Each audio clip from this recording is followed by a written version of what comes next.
Good afternoon. I'm Muriel Bowser. I'm the mayor of Washington, D.C. I am joined today by members of, am I on here? By members of my public safety team, as well as members of our federal law enforcement team. Today we are providing a briefing on public safety in the District of Columbia, and the chief will also update us on the MPD actions and investigation related to the sniper shooting on Connecticut Avenue. We are joined as well by the special agents in charge, Charlie Patterson of the ATF, Gerard Forget of the DEA, Lamont Ruffin of the United States Marshals Service, and Matthew Stoller of the United States Secret Service. Joining the Chief of Police are also members of the D.C. team, Deputy Mayor Geldhart, Gun Violence Prevention Director Linda Harley-Harper, and Office of Neighborhood Safety and Engagement Director Delano Hunter. I asked the chief to display some of the firepower that MPD is up against out on our streets, and those weapons are on display to my left. They include some of the firearms that were taken out of an apartment on Connecticut Avenue used by a gunman shooting towards a school. Additionally, to my left are firearms, include firearms that were taken off the streets just this past weekend by members of the Metropolitan Police Department. Certainly the last weekend and Friday, when talking about a person using an apartment as a sniper's nest, certainly something no mayor wants to have to do. In the police department, however, and all the members of our government and our community know that we're very focused on ridding our city of illegal guns, in some cases legal guns that are purchased for only for destruction in our community. I've asked the chief as well to provide an update on additional federal collaboration that is focused on how we are attacking violent crime in every part of the city. He's going to talk to you a little bit more about the Violent Crime Impact Team, and this will be a team established between MPD, the Federal Bureau of Investigation, the Bureau of Alcohol, Tobacco, and Firearms, and the Drug Enforcement Agency. The chief will also be able to provide an update of existing partnerships and how they are helping us deal with violent crime in our city. But the bottom line is we all, the government, the community, law enforcement, violence prevention, everybody who cares about our city and safety in our city has a role to play. I heard a troubling stat last week that guns are now the leading cause of death among America's children. And this is tragic, and this is something as a nation we have to confront. We also know when we talk about violence, sometimes we don't spend a lot of time talking about the victims of violence. And those are people, unfortunately, who may be on the other end of a gun, but they're also people who live in communities where they're fearful or where they've witnessed crime, where they hear gunshots, and where they cannot enjoy the peace and tranquility of their own homes or their own lives. These are the stakes that we're talking about. You will hear me speak passionately about what we need in terms of our entire ecosystem that supports public safety in our city, working together and working urgently. And today we want to provide just the facts, card-hold facts, talk to you about the interventions that we think are working and will work, and talk to you about all of the ways that we will try anything that we think can work. And that's what we're here to talk about today. So with that, I want Robert Contee, who is the Chief of Police for the Metropolitan Police Department, to talk about where we are. Good afternoon, everyone. I want to thank everyone for joining us today. First, we're going to talk about the shooting that occurred up on Van Ness Street. Fortunately, none of the victims in that case have lost their lives. We know that 2 of these individuals are still in critical condition at area hospitals where they are being treated for their injuries. We continue to ask the community members for their thoughts and prayers for the families of the individuals who were struck by gunfire, but also just for that community as a whole as they went through this experience, and for our city. If you were watching the news coverage of this, you would have seen not only MPD on site, but numerous local and federal partners, FBI, ATF, U.S. Secret Service, U.S. Park Police, U.S. Capitol Police, our D.C. FEMS, HSEMA, just UDC Police, a number of partners that were on the scene. And I just really want to put a pin right there for a moment, because I promise you I'll end the same way that I start, talking about partnership. The reason we were able to amass so many resources to the scene of this very tragic event on Connecticut Avenue is in large part due to the partnerships that we have had with our federal partners, as well as our local partners. The intelligence sharing that took place also enabled us to quickly identify the shooter, now deceased Mr. Raymond Spencer, and prevent additional harm from coming to our community members. Just as a brief recap for everyone, at about 3:18 p.m., this suspect indiscriminately opened fire from the 5th floor apartment window, striking 4 victims in our city. I can tell you that so far out of that apartment, MPD recovered 6 firearms out of that apartment, 4 long guns and 2 handguns out of that location. Of the 4 long guns, 3 of those firearms are fully automatic, were constructed so that they're fully automatic. And we have 4 of those weapons that are on display, actually from the Van Ness Street apartment, that are on display just to the left of the deputy mayor. We know that this person, that Mr. Spencer, in addition to the firearms that we recovered there, he also had an apartment in Fairfax County, Virginia, where we recovered 3 additional constructs of firearms, long guns, long gun rifles. It's the bottom receiver part and other parts of the firearm that was at his location, or at the location in Fairfax County. I can report to you that here in the District of Columbia, we know that in excess of over 200 rounds were fired from this sniper from the apartment on Van Ness Street. We know that 200 rounds were fired, and we know that he had in excess of over 800 rounds, unspent, unshot rounds at his disposal inside of the location at Van Ness. At the apartment in Fairfax County, Virginia, while he had the constructs of 3 additional firearms there, he had thousands of rounds of ammunition at the location in Fairfax County. There are a few things that we know about Mr. Spencer that we did not know then. Again, this is very much an active investigation. We know that Mr. Spencer, we've seen surveillance footage of him rolling in a suitcase into the Van Ness Street location the prior day, sometime around midnight, sometime around there.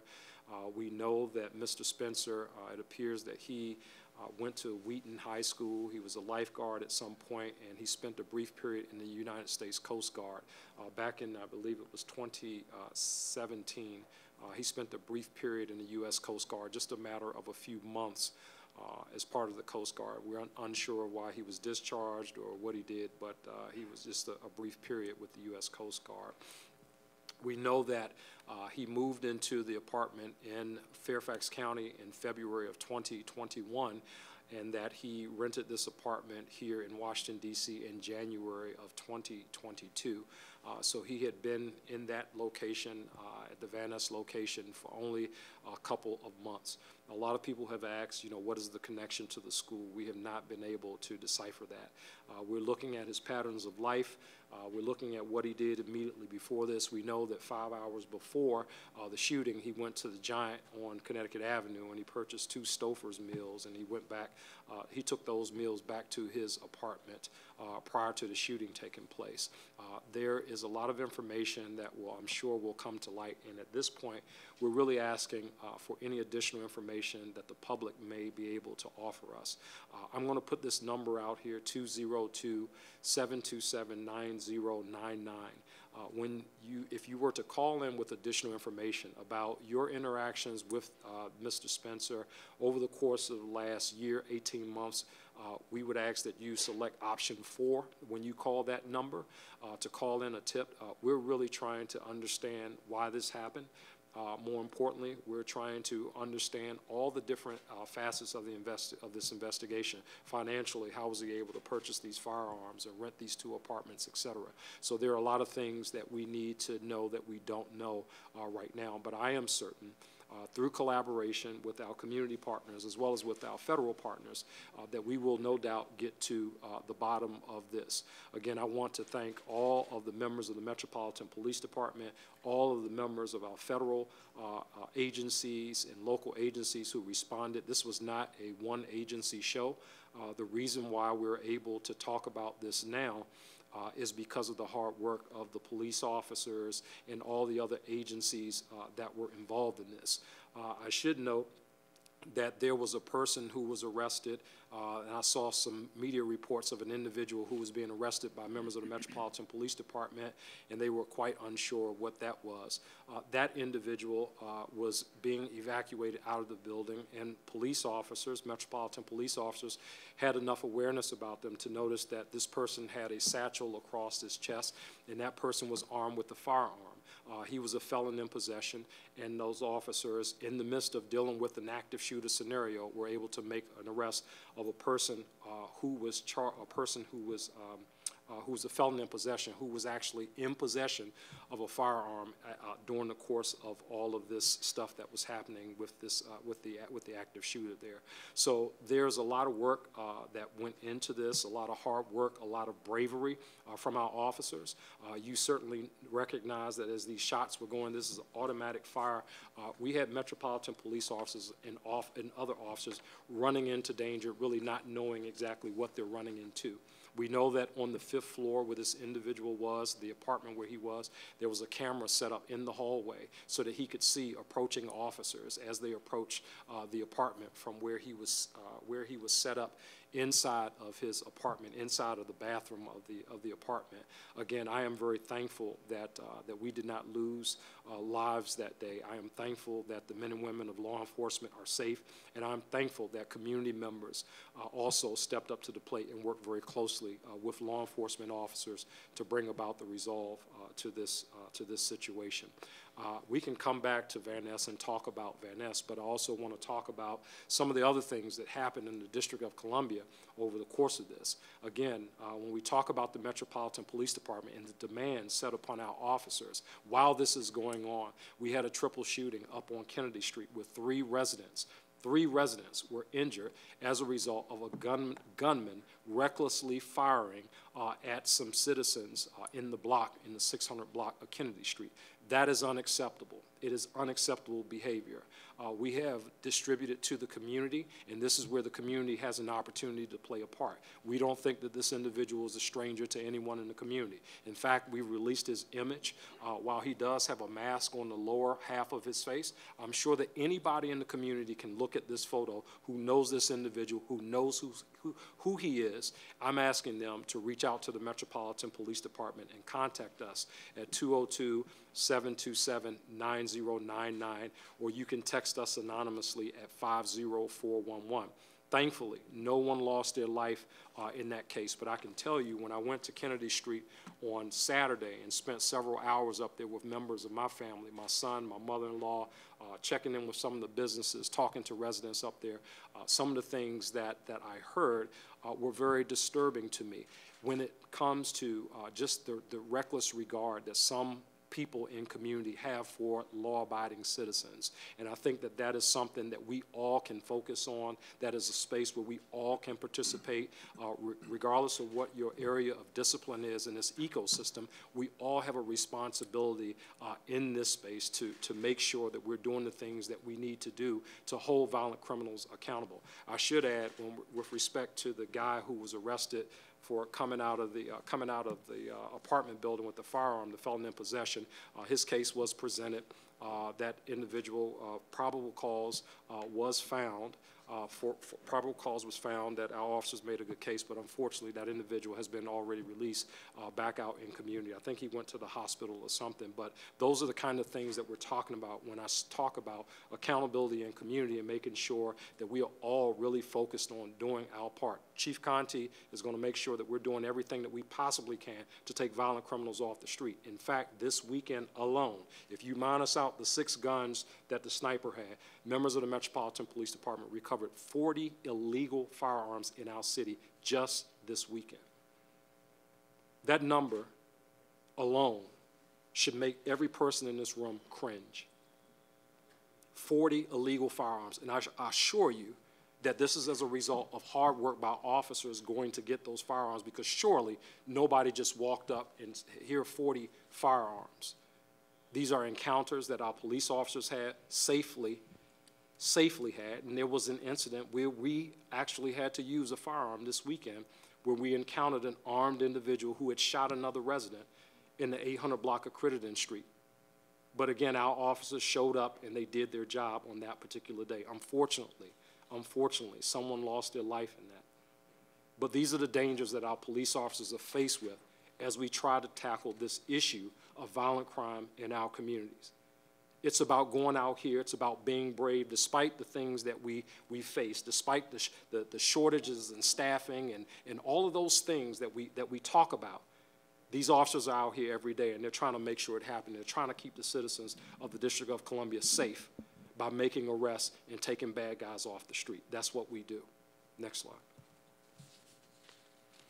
So there are several other cases that happen, and I'm just going to highlight a few. And as I was, talking to members of my team over the weekend, some of you know I was away. I flew back to get back here just because of some of the issues that we were seeing. And I mean, I wish I could categorize this some other way, other than to just simply say that the level of ridiculousness that we are seeing in some of these instances. There was a man in a wheelchair shot in the 7,000 block of Blair Road. All this, again, is going on while MPD is dealing with the triple shooting, while MPD is also dealing with the sniper on Connecticut Avenue. We have a man shot in a wheelchair on Blair Road. It's reported to us that that man got into some type of argument with 3 young men, and some person decided that the responsible thing to do was to shoot a man in a wheelchair. That is unacceptable anywhere. And I don't know what program we have for that. I don't know what people are expecting to see for that, but people like that deserve to be in jail because they have demonstrated that they cannot function in community. They cannot abide by the community norms that everyone in this room expects to live by. And when we identify people like that, we have to hold those individuals accountable. And what does accountability look like? I ask you that question. What does accountability look like to every person in this room and every person watching this? And are we truly seeing the accountability that we want? And if not, then why not? What does that look like? Who has responsibility for that? I decided a month or 2 months ago, you know what, at the end of the day, I'm going to be responsible for, and I'm going to make sure that I'm doing everything that MPD can do. I can't worry about other parties in this. So many other things. We had a homicide this weekend, 700 block of Morton Street Northwest. There was a birthday party where a resident or a basement of a resident was rented out and rented out by the owner. And at some point, two men got into a fight. And of course, the only way to resolve that, a man stabbed and shot an individual to death at a party. Again, I don't know what program we have for that. But some people are not ready to be in community when they commit acts like this that make our communities unsafe. There was another shooting that occurred over on First Sterling Street. There was a guy who was there, a flagger, directing traffic. And traffic is backed up. And surely some people were upset about that. So, of course, a person on a rideshare bike comes up on the rideshare bike and shoots the flagger. Surely that makes sense. Or is that just another level of ridiculousness that we're talking about that we see in community? I'm sure there's a program for that. But again, you get back to how are we holding individuals accountable when they commit these types of violent acts in our community? We expect the police department to lock people up, and we do. And sometimes we lock them up more than one time. I am pleading with our communities, with our city as a whole, as we focus on this issue. This is serious business, and people are scared. And when people are scared, we have to take a different approach, a different look in terms of how we're doing the things that we do. Some of the violent crime that I want to talk about really quickly. We went back and we did a look at violent crime, going back to 2014, looking up to 2022. And when you talk about overall violent crime, you go back to like 2014, the numbers of violent crimes overall for the last 8 years has actually decreased. But the number of violent crimes in the space of gun crime, since the pandemic, since 2020, those numbers have continued to increase in 2020 as well as in 2021. And that is an area of concern. It's an area of concern for me. It's an area of concern, I'm sure, for many community members. When we look at violent crime across the board, right now in the District of Columbia, we are 263 violent crimes over where we were the same time last year. Now, many of those crimes, when we talk about over, we're talking in the space of robbery, right? That accounts for the majority of those numbers that are over, because our homicide numbers, as of today, MPD is experiencing a 10% reduction as of today. We're at 53 homicides compared to 59 homicides. And while every person in this room has certainly heard me say before, one is one too many in any neighborhood. I don't care where it is. So whether we're talking about 53, 52, 51, those are people at the end of the day. All of those numbers, those are people behind every last one of those numbers. So, you know, I don't get too caught up, oh, we got 5 left, 6 left, whatever, but I certainly know that if we were 7 over or 8 over, whatever, that also would be the story. But that's the real number in terms of where we are as of today. Where crimes are really showing up are in the space, as I mentioned before, of robberies. And that trend started at the very beginning of the year. The interesting thing about this robbery trend, while it did start up very high at the beginning of the year, we're also starting to see that number, the robbery number, trend downward, which is a good thing. We're starting to see the robbery number trend downward a little bit, starting from looking at where we were in January to now. But I can tell you, when you talk about the firearms that are on the street, when you talk about what we're seeing, that number is not letting up. We're already this year 50% over the firearms that we recovered last year. Already, and we're only in the month of April. That's the work of the Metropolitan Police Department right now. We're already 50% over. We're almost at 1,000 firearms recovered this year so far. That is a significant increase in the number of illegal firearms that we're seeing in our city. When you talk about carjackings so far for the year, we've had 165 carjackings. 75% of those carjackings involve somebody armed with a gun. 75% of those cases. If there is any good news that come out of that, is that the MPD has closed by arrest 60 of the 165 carjacking cases, or 36% of the carjacking cases. And when you look at what our closure rate is for robbery, the national average for the closure rate of robbery is about 24%. MPD is at 26% closure rate for robberies. I want them all to be closed, but let's understand really the context in which we're dealing with. When you have somebody that gets robbed and the person has a mask over their face or they have a hood on or something like that, sometimes identifying the person responsible can be very difficult to do. Right? So sometimes we're not able to close cases out in those instances where identification is very hard to make. But when you see something like what happened the other day when we have a 13-year-old that gets charged with, multiple carjackings, multiple armed robberies, when those kinds of things happen, I mean, he's only one of many other cases in that space where we've had a few individuals charged with committing a whole lot of crime. Very recently, we had two brothers, and that was a very high-profile case where these two brothers were responsible for committing several robberies of establishments in our city. One of the locations you might remember was at Busboy and Poets, where they went in with firearms and everything. These two brothers were arrested, but they also committed carjacking. So I just say in that space that there's a lot of work, a lot of investigative work that's gone into that 26% closure rate for robberies, but there's still a lot more work to be done. I want to update you really quickly on one of the initiatives that we kicked off that we feel it's paying dividends for us, and that's in the space of our Homicide Reduction partnership. So far, we announced that back in the early part of March. Actually in February leading into March, but overall there's been a 24% decrease in violent crime in the Homicide Reduction Partnership areas, to include a 67% decrease in homicides.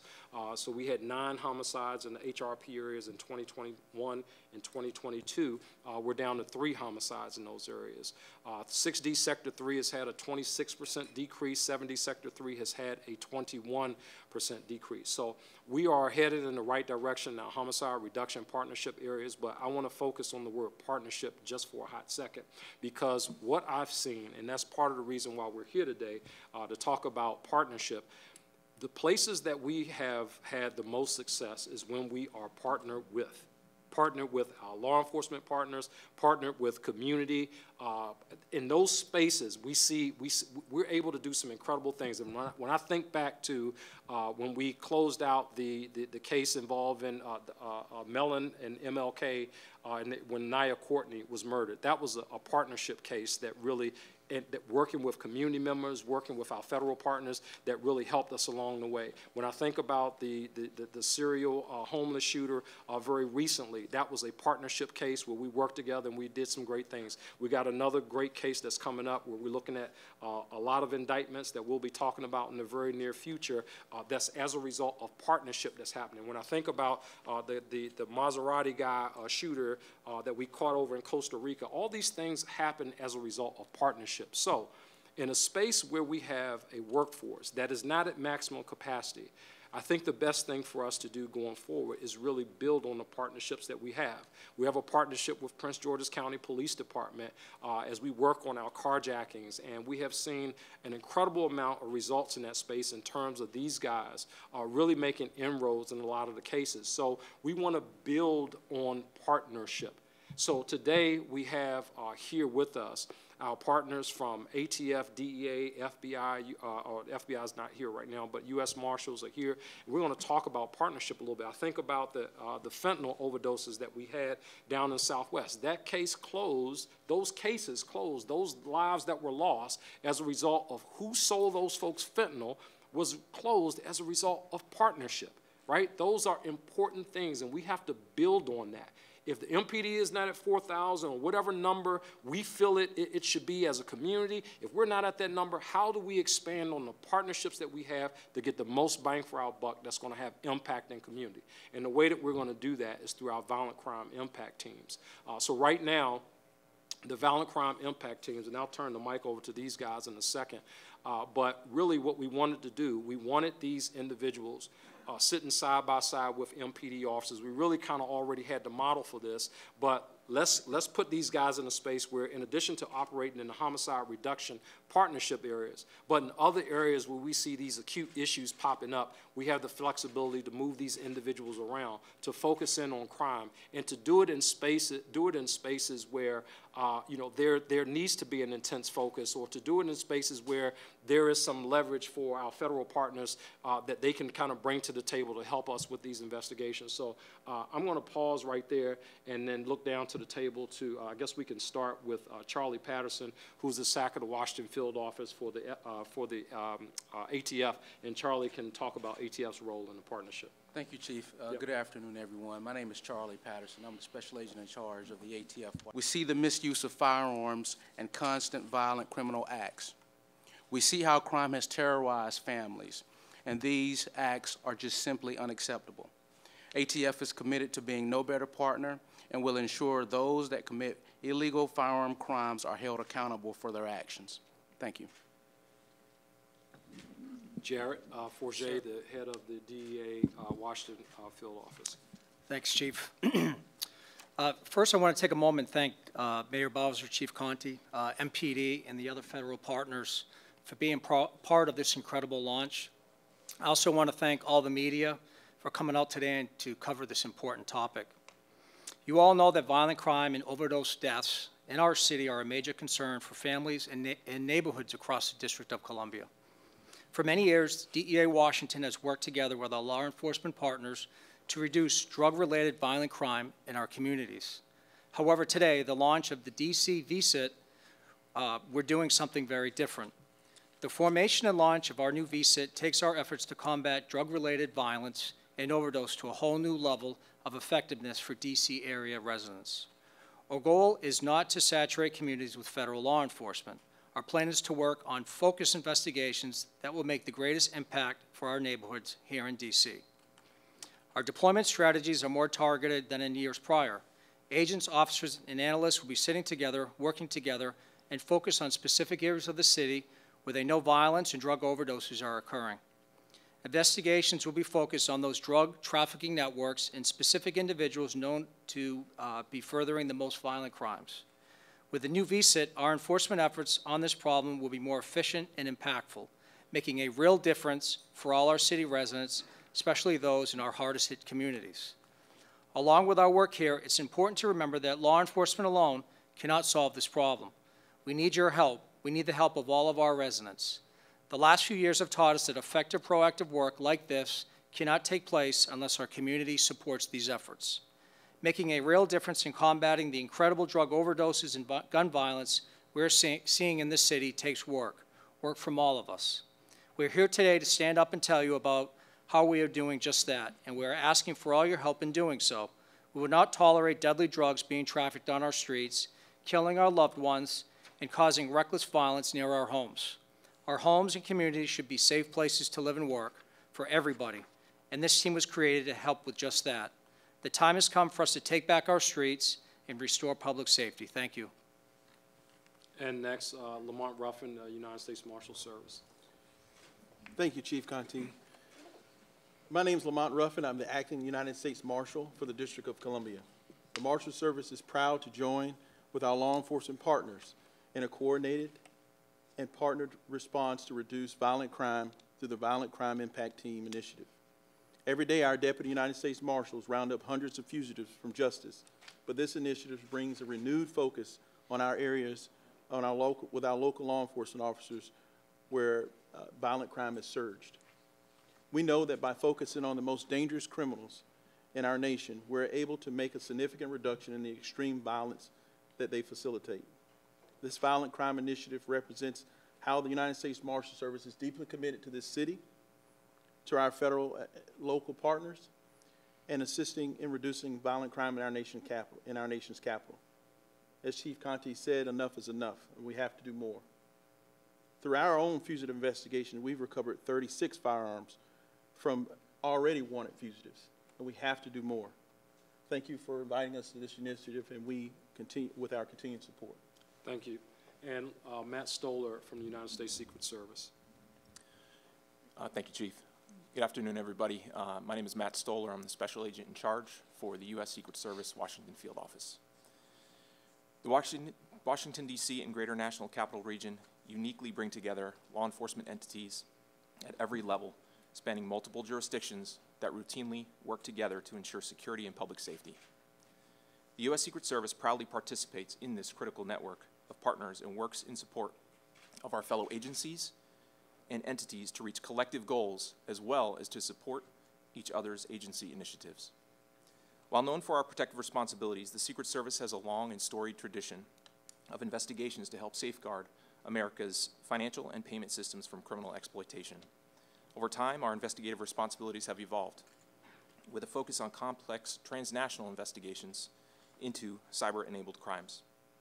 Through a nationwide network of cyber fraud task forces, or CFTFs, the Secret Service brings to bear a robust community of investigators, analysts, and cyber experts ready and willing to support public safety at the community level. Today's announcement formalizes an already robust partnership between the Secret Service's Washington Field Office and the D.C. Metropolitan Police Department. In addition to routine public safety work, our two agencies enjoy long-standing and unique collaboration through the National Capital Region's Cyber Fraud Task Force.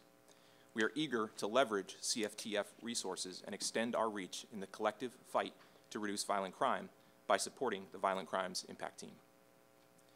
Nationwide public safety remains of critical importance, and we are privileged to join our esteemed partners in the fight to reduce violent crime here in the nation's capital. Working together and bringing all resources to bear will have a swift and significant impact on the rates of violence in our city, and the Secret Service stands steadfastly among this team in our shared mission to do so. Thank you. So I want to thank all of my federal partners, again, just for their commitment and contribution. You know, my challenge to them really is to have skin in the game.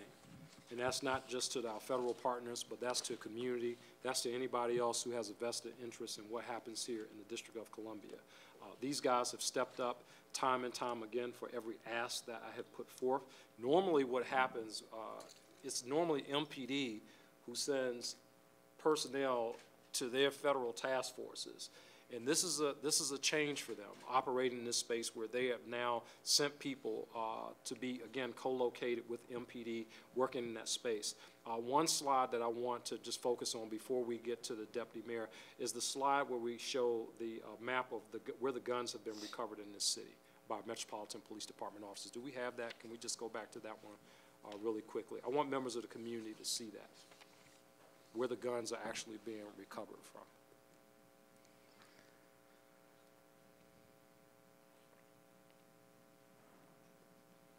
And when you look at this map, there's no section of the city that's not been touched. Not one section of our city has not been touched.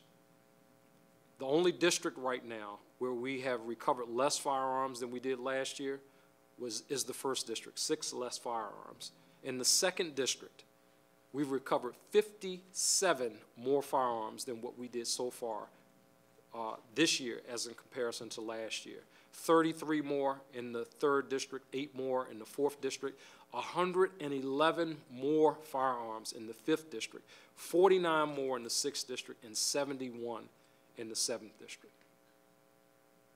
I have MPD operating on all cylinders to bring about change in our city. And I will continue to ask for the public's help and assistance as we try to bring these violent cases to closure. When we release these images, we need people calling in. You have heard me say time and time again that people respond differently depending on their proximity to the pain. This should be painful for all of us, and it should cause us all to respond differently. We see images of people who have terrorized our community. I want to thank the mayor and the rest of our partners just for an incredible support that they have given to the Metropolitan Police Department to bring about change in our community and reducing violent crime. Yeah. Thank you, Chief. And I want to thank all the partners as well for always answering the call.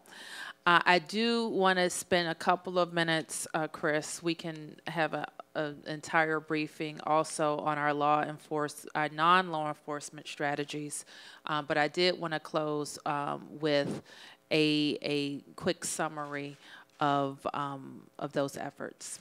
Yes, ma'am. Okay, so what we're going to go to next. you've heard up here and you heard the chief mention, and the mayor's mentioned many times before, we have a criminal justice, a public safety and justice ecosystem here in the city and everywhere, every city that you have, there's an ecosystem like this. This is a depiction of what our ecosystem looks like right now. You have a prevention side, which the mayor just mentioned, and we'll talk, we just had a press conference actually last week talking about the investments and the increases that we're doing in the prevention side. This is non-law enforcement, pre-law enforcement intervention, coordinated delivery of services, violence interruption, getting into the communities and trying to stop things before they happen. Director Harley Harper and also our ONE's office with Director Delano Hunter are doing a lot of work in that area. We're increasing the levels there of what we have going on. We're building capacity there. As you follow the ecosystem around, you look into our intervention, our law enforcement side of this.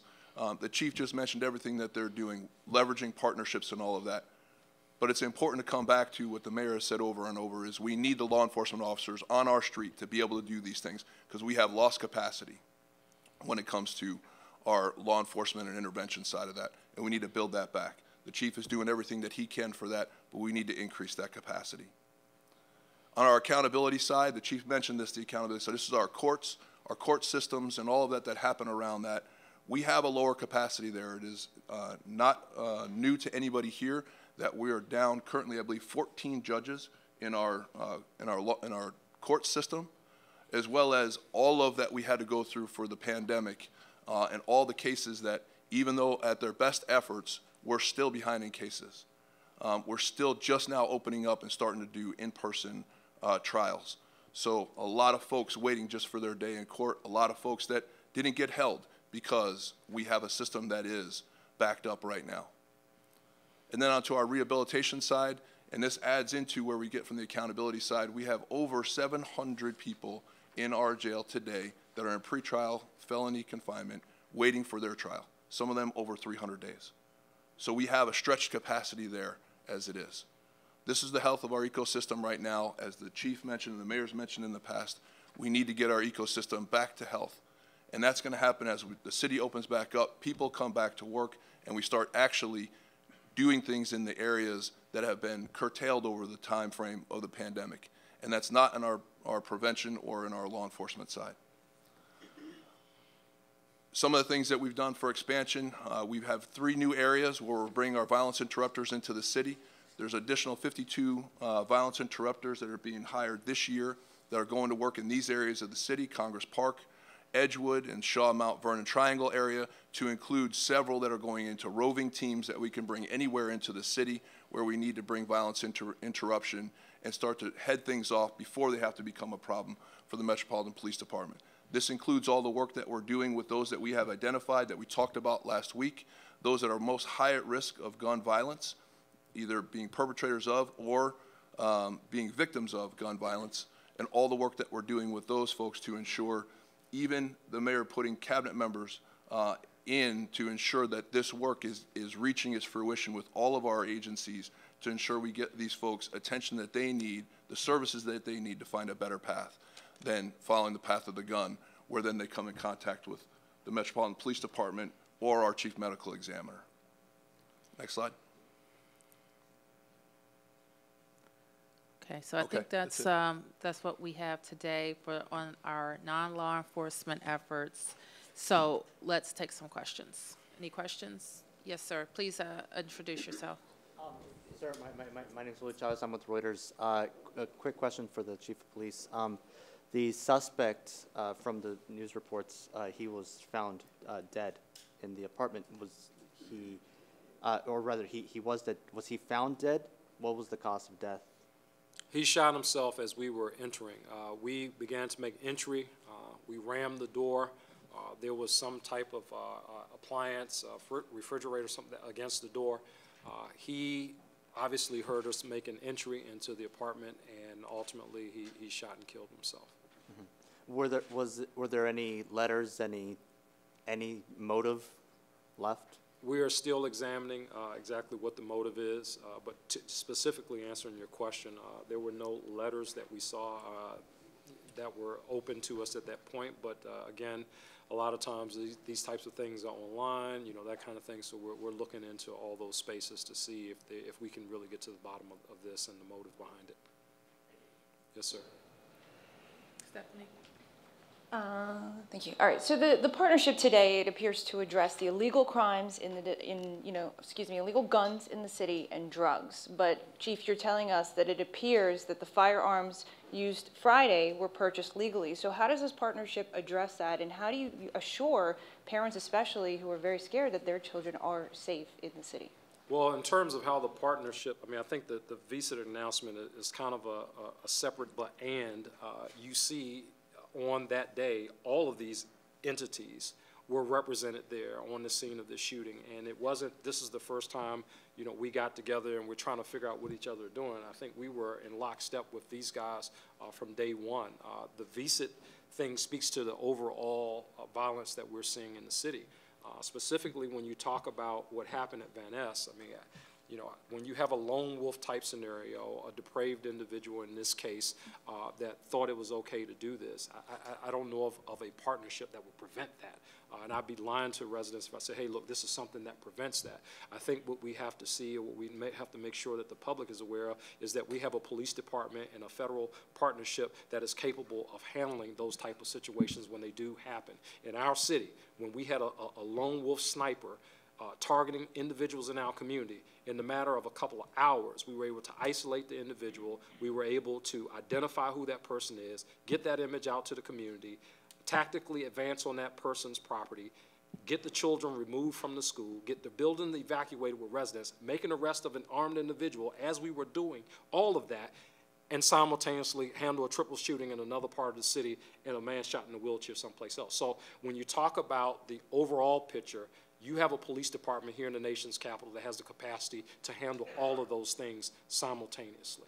Another question I have, if you don't mind, we've been reporting on the increase in homicides for years in the district. Mayor, respectfully, under your leadership, why this now? Why this partnership now? We have partnerships that we put together to respond to what we see in the community. So why this one now? Just what I said, Stephanie. I don't know what else to tell you. That if we think that the chief of police thinks that he needs more capacity and expertise, that's exactly what he's going to call on. I think it's especially helpful now when our resources at MPD for officers is less than it has been in years past. And so I do want, and I'll leave it at that. May I ask one more question, Chief? Have you been in contact with the family? It appears that the 23-year-old is local. He's from the area. Are the parents working with you? Is the family working with you? Is there any history of mental illness here?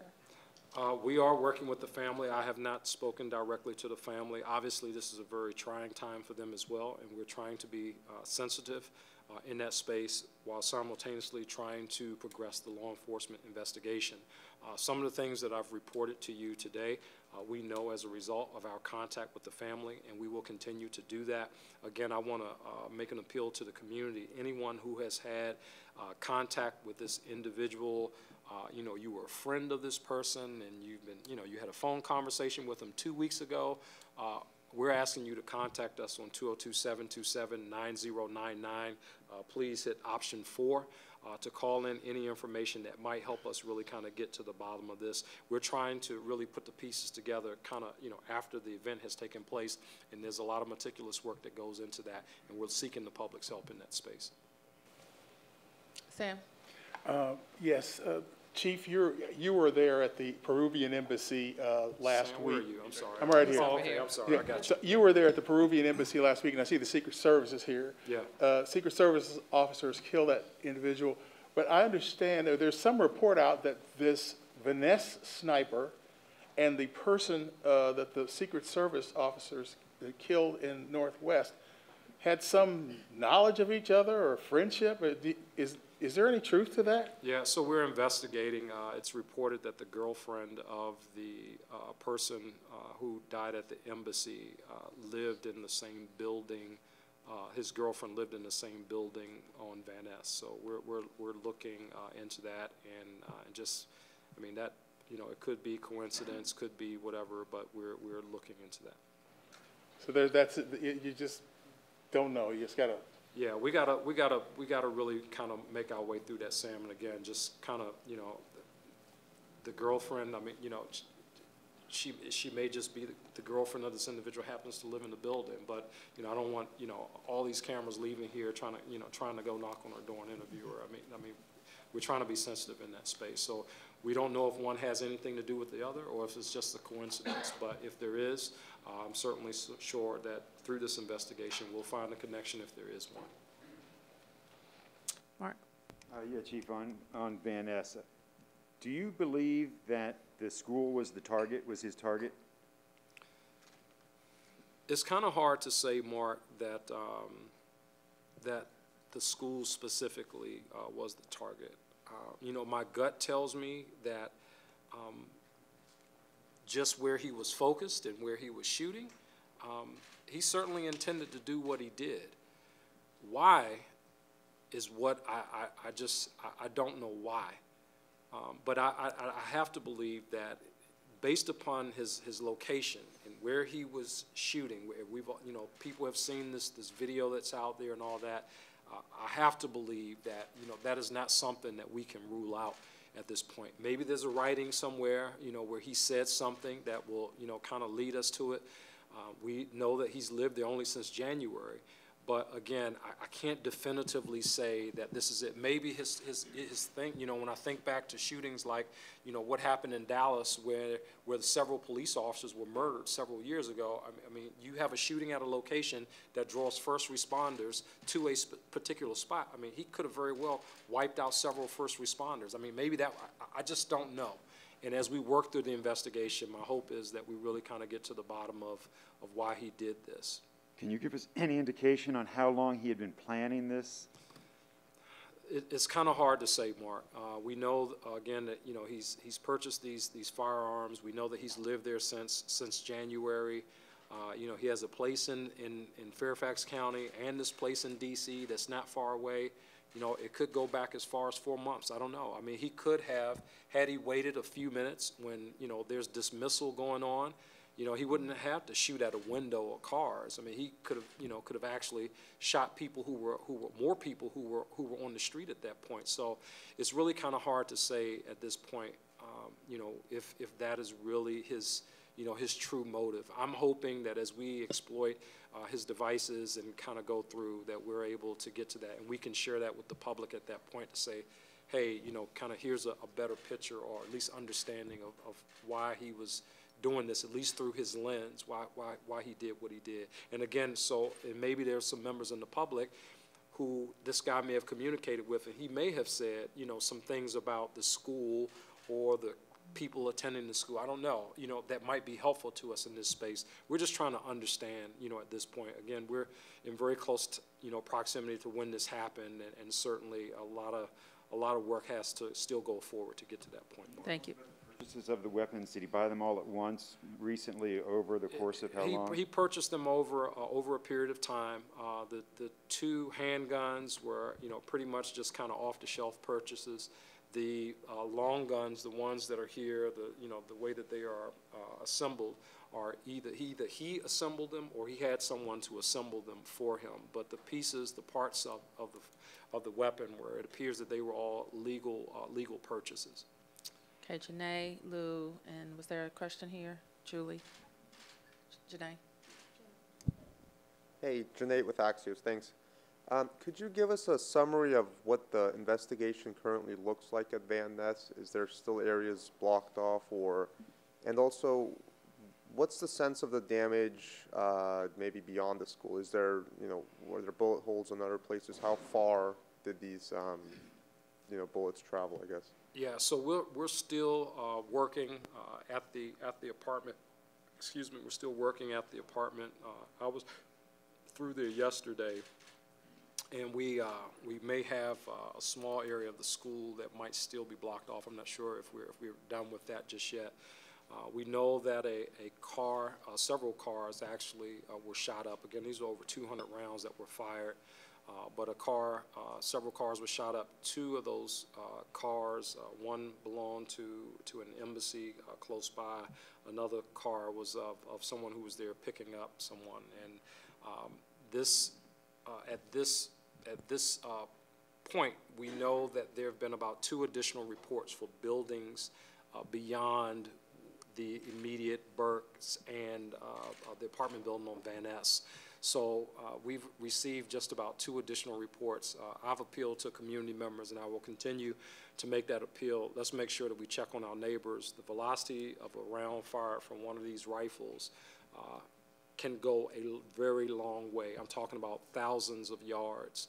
And it is very important that we check on our neighbors just to make sure that everything is okay, that there's no errant round that went through a window or something like that that we're not aware of. 2 buildings were? On the lower end of Connecticut Avenue, south of Van Ness Street. I forget the name of the place, but on the lower end of Connecticut Avenue. Is it as far as Cleveland Park, or is that too far? I'm not sure. I can't recall exactly where, but it was certainly within in the neighborhood down there. And I'm tempted to say it did include that little Cleveland Park section down there. But is there an update on the 3 hospitalized victims? So 2 are still currently hospitalized, and their conditions are still critical, both of them. Again, we're asking for the public's prayer for those persons. As we talked about, one of those individuals is a retired member of the Metropolitan Police Department who I commanded when I was the commander of the 2nd District. So we're asking that we please keep them in prayer. And the other one who's still hospitalized is? The female, yes, she was there at the location. She was inside of the vehicle. One of the bullets came through the vehicle and it struck her. She was very critical on the scene, but thank God for medical intervention. They were able to at least get her to a stable status right now. So she's at a hospital, and they are not out of the woods by any stretch of the imagination, but right now it appears they're hanging in there. Yes, Chief, as a quick follow-up again on this sniper case, Yeah. Is it known at all about whether the individual who's believed to have done this actually held the lease to the apartment on Van Ness Street as well as the one in Fairfax, and where he may have gotten the financial capability to do this and to purchase all the guns? Was he employed? Yeah, you should be an investigator, Lou. That's where I'm working. I'm working in that space right there trying to figure that out. When he applied for the apartment in D.C., just about his entire transaction was online, so we're going through that to just kind of figure out how he's paying his bills and keeping the lights on and all that kind of thing. We've got some preliminary indicators about that, but I don't have anything concrete on that just yet. So he is the leaseholder for that location, as well as the location in Fairfax County. So we're working through all of that just to see, how such a young man is able to, handle, multiple leases and do the things that he did, purchase these firearms. These are not inexpensive firearms, and certainly the hardware that's on there, the scopes and stuff, is very expensive firearms, and we want to get to the bottom of that. Could we assume that the apartment building, which is a rental building, is cooperating? Yeah, you can make that assumption. We haven't had any issues. Everybody is working, working with us on this. I think it's certainly in the interest of the greater public, to understand the answers to some of these questions that we just don't have the answers to right now. So again, understanding that we do have a deceased suspect in this case, and working with his family, we have an entire city, that was terrorized by this. Again, I think back to the sniper's case. That we had in our city that went over, or in the region, that went over the course of weeks, where people were afraid to pump gas in a car, right? I mean, but to be able to get this resolved to this point, this quickly, and now we just got to kind of put the pieces put the pieces together on the back end. We can do that work. I'm just glad that this part of it, at least of the investigation, has been resolved. Okay, Julie. Thank you. Julie Weil from the Washington Post. I have a few questions for the chief and one for the mayor, if I may.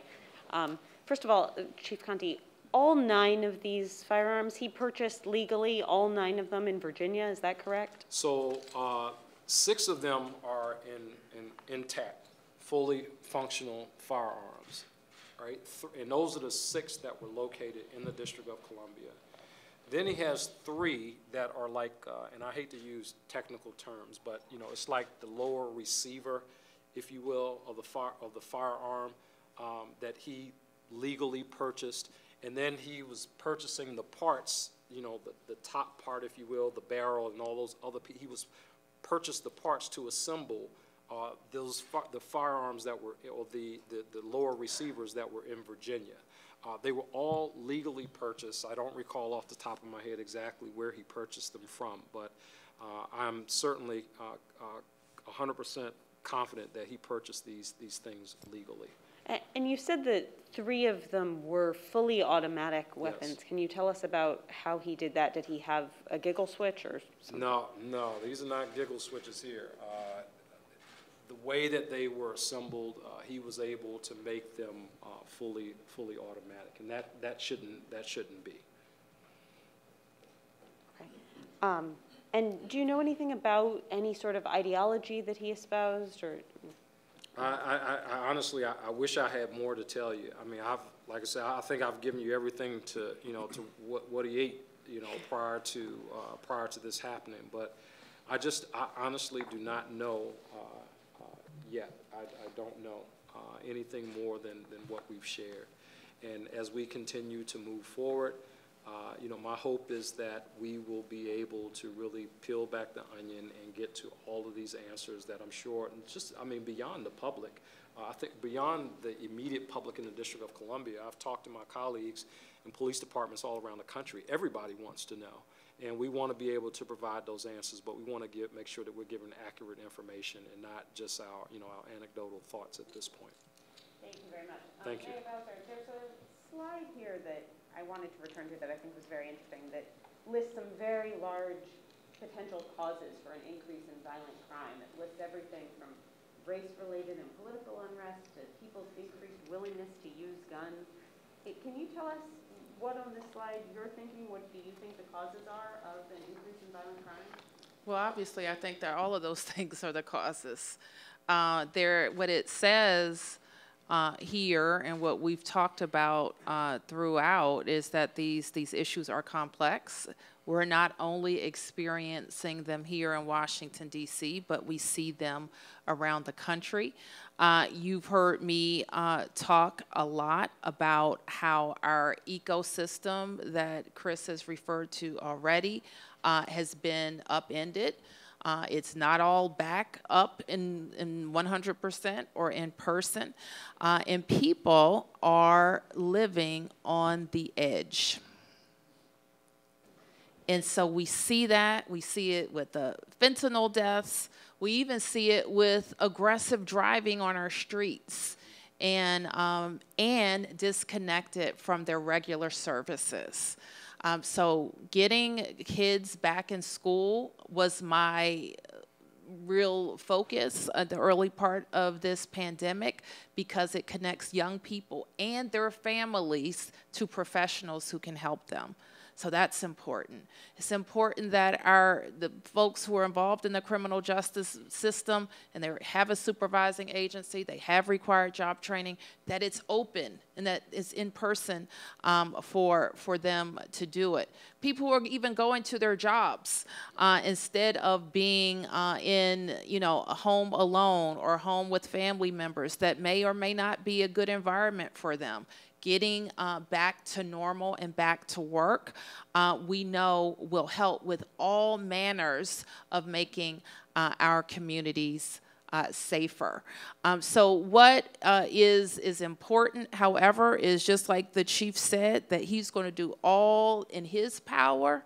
This government is going to do all in its power. We're going to reach out to get, you know, even expand our resources.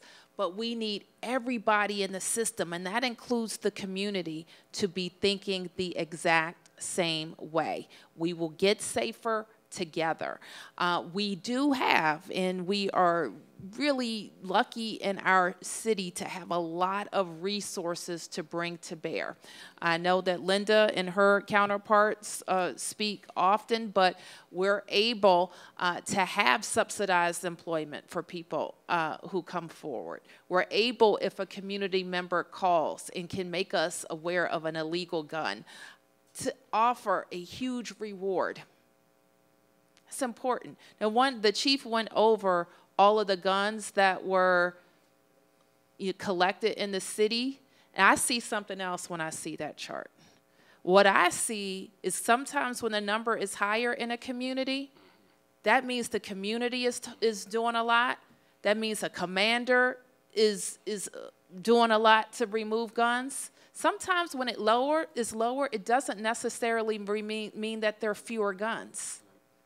So we want to see in every part of the city people making us aware of illegal guns.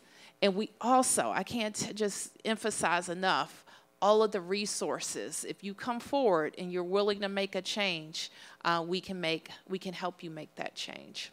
So, long answer to your question, there's no one thing that has anywhere in the nation. I don't think anybody is pointing to one reason, but there are a lot of complex reasons that we're seeing increased violence in our country. Thank you. Yes. Chief, back to the Van Ness street shooting. Please introduce yourself, sir. Hi, Matthew Torres with WSA 9. Thank you. You mentioned the camera set up out in the hallway. Can you elaborate more on that? Was this his personal camera? How long has it been there? And was there monitors in his room that you can see the hallway if officers are coming? Yeah, so he had a camera. It was on the floor outside of the apartment. We think it was recently put there based upon some of the interviews that we've done. It was recently placed there, and it was absolutely for the purposes of seeing law enforcement as we progress down the hallway. I think there was a post or something that he made out there. They're looking in the wrong part. So again, just really trying to put all the pieces together. Inside of his bathroom, where he ultimately ended his life, he had like a little command center set up in there. He had a laptop computer. He had a cell phone in the bathtub. He had like a pillow and some blankets, and he had a long gun as well as a firearm in there. So he was essentially, kind of, doing everything that he was doing from the confinement of the bathroom of his apartment. Chief, I know you said you can't rule out whether or not the school was in fact targeted. Knowing that the victims were on school property, can you say if this was a school shooting? Would you just categorize it as that? I mean, it occurred, I mean, at a school. I mean, I don't, and that's the second time someone has asked that question. I mean, I don't know, I'm not trying to split hairs about, I mean, it happened at a school, right? I mean, people there, the former officer who was there, he worked at the school. Some people were coming to pick up kids were from the school. I mean, I don't know how else to say it. I mean, the school was certainly in his line of sight. I mean, we want to be definitive about why he did what he did, but I think it's a safe bet to say that he did what he did for whatever reason he had, and the school was certainly within his crosshairs. Okay. Has anybody not asked a question that wants to ask a question? Okay. 1, 2, 3, and then we'll finish there. Mark. Yes, 2 questions, one for you, Mayor, but first for the chief and for the special agent from the Secret Service. Can you update us on the Peruvian shooting investigation? And for the special agent, can you tell us if your officers were actually injured? We were told by the chief they were taken to the hospital. Your press release said they were charged by the man, but can you tell us, were they actually injured, what their condition is? Chief? Yeah, sure, go ahead, man. So they were taken to local area hospitals for evaluation, which I think the chief can attest is standard protocol there. So they were not injured? No. No, okay. And then, so, Chief, what can you tell us about your team is investigating this? Yeah. What was the need that you've seen so far for lethal force? We're told this man had a pole. We don't know how long or how big or how violent he was acting. Yeah, thank you, Mark. It was a metal stake like a tiki torch, you know, like with a sharp edge on the end of it. And as we understand it, he was making jabbing motions at the officers. I think as part of the press release and what we learned in the early part of the investigation, they initially deployed their ECD, their taser, but that taser didn't stop the threat, and apparently, at least where we are right now in an investigation, at the time of the shooting, that's what was going on with this guy threatening this metal pole. I mean, I don't want to be stabbed with a metal pole. I don't think anybody else does either. And certainly these officers in this situation, that was the reason for the shooting. So we'll continue to work through it. Again, you know, we interviewed the family members, the staff from the ambassador's residence, interviewed them about what they saw, all part of their witness statements and so forth, and all of that will be included in the final investigation. And we're obviously not at the point where we can make a final conclusion about the investigation, but based upon the reports that we've received so far, that's essentially what we got. Is there a video of the incident? There is not. There is no video of the incident. The officers were not wearing body-worn cameras, and there are no cameras at the residence that captured the location in the backyard.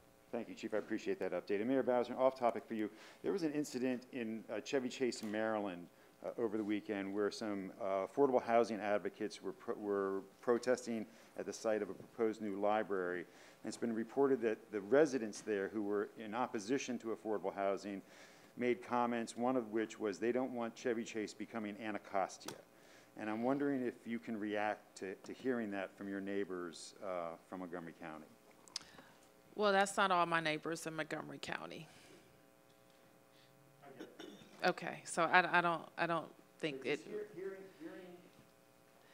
Look, Mark, I've been in a lot of conversations where a NIMBY attitude is one or a few of many voices, and I know when people, how people react when we in the government want to build more housing. I, for one, have advocated that Montgomery County, and I'm the D.C. mayor, I live in D.C., I pay taxes in D.C., but I think Montgomery County needs more affordable housing too. And so I'll leave it at that. But I would not characterize that as the predominant view in the county. Yep. Mayor, I'd like to ask you your response to what Charles Allen gave as a response to the police funding sort of debate at the council now. Charles Allen says that you're raising this supposed conflict over money he cut for proposed incentives that were about a squad car, a take-home squad car for MPD officers. You, of course, came out very forcefully against what his committee did. Is this an issue about a squad car? Is there more here from your point of view? Yes, it was more, and you've heard me talk, and I won't have this debate reduced to kind of a squabble among a council member, and it's more than that. We've just been talking about safety, and my job is to tell DC residents and the DC council what the police chief needs. And after 2 years of not being able to hire, we have to replenish our force. We have to. And so it's not enough for the council to say, you can hire 347 officers, but I'm going to take away the incentives that you need to compete. No offense to these fine gentlemen, with all of these people who are also hiring, okay? So we have to have a competitive incentives package. So my statement is a long-standing one since I proposed the budget and over the last 2 budget cycles is we need the police that we need and we need to be in a position to hire the best of the best. It is not going to get us there to chip away at the package. It has to move together. It's a $30 million package, and it has to move together.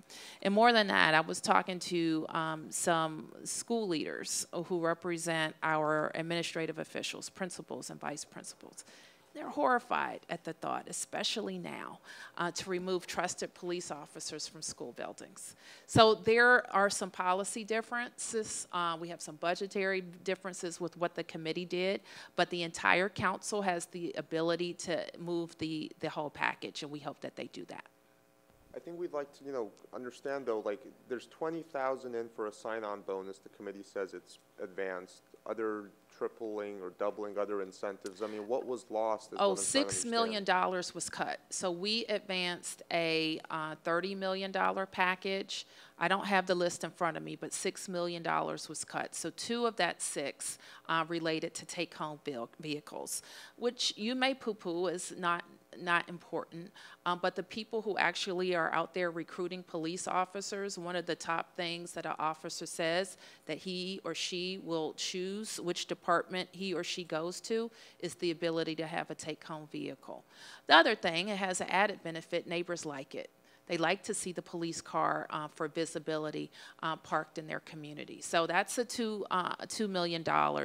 And then we have education incentives and housing incentives that were reduced as well. And let me just say a little bit about the education incentives, because they're really aimed at our mid-career officer. This is not for new recruits. This is for retention. And part of our proposal is not only that we're able to hire 347, but that we're able to keep up to 300. And that is how we get our force back. And so this is a retention package as well, which we have been cut by. So it is $6 million cut from our $30 million proposal that is aimed at us hiring 347 and keeping 300. Thank you, everybody.